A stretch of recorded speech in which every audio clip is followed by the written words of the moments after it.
ইরানের সঙ্গে সংঘাতের ২ মাস পার হয়ে গেলেও এখনও উত্তপ্ত মধ্যপ্রাচ্য। আলোচনার অচল অবস্থায় বর্ধিত যুদ্ধবিরতিতেও কোনো সিদ্ধান্তে পৌঁছাতে পারেনি ইরান যুক্তরাষ্ট্র। এ অবস্থায় আসলে কে বেশি ঝুঁকিতে, ইরান নাকি যুক্তরাষ্ট্র?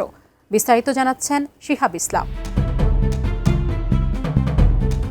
ইরান যুক্তরাষ্ট্রের মধ্যে চলমান সংঘাতের ২ মাস পেরিয়ে গেলেও এখনও চূড়ান্ত কোনো সামরিক বা কূটনৈতিক সমাধান আসেনি।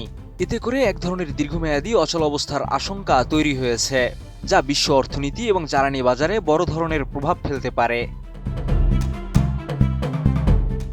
মার্কিন প্রেসিডেন্ট ডোনাল্ড ট্রাম্প সাম্প্রতিক সময়ে ইরানের প্রস্তাব প্রত্যাখ্যান করেছেন।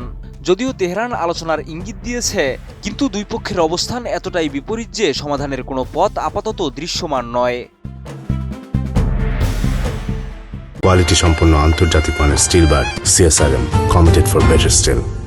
বিশ্লেষকদের মতে, এই অচল অবস্থা দীর্ঘায়িত হলে বিশ্বজুড়ে অর্থনৈতিক অনিশ্চয়তা বাড়বে এবং যুক্তরাষ্ট্রে জ্বালানি তেলের দাম উচ্চ পর্যায়েই থাকতে পারে। এর ফলে অভ্যন্তরীণ রাজনীতিতেও চাপ বাড়ছে ট্রাম্প প্রশাসনের ওপর, বিশেষ করে আসন্ন মধ্যবর্তী বা কংগ্রেস নির্বাচনের আগে।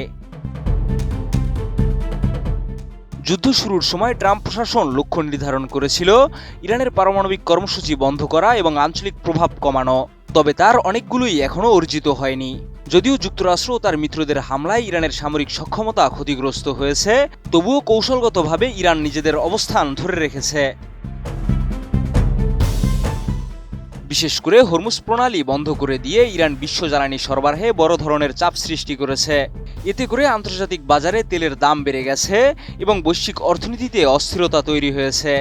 এদিকে মার্কিন প্রশাসন ইরানের উপর দীর্ঘমেয়াদী নৌ অবরোধ আরোপ এবং প্রয়োজনে সীমিত সামরিক হামলার পরিকল্পনাও বিবেচনা করছে। তবে ইউরোপীয় মিত্রদের সঙ্গে এ বিষয়ে মতবিরোধ বাড়ছে। বিশ্লেষকরা সতর্ক করেছেন, এই সংঘাত ফ্রোজেন কনফ্লিক্ট বা দীর্ঘস্থায়ী স্থবির যুদ্ধে পরিণত হতে পারে, যার কোনো দ্রুত সমাধান নেই।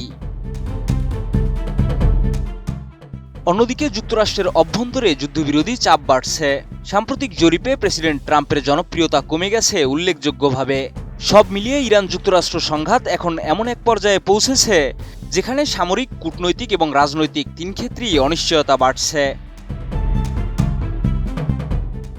শিহাব ইসলাম, ATN নিউজ।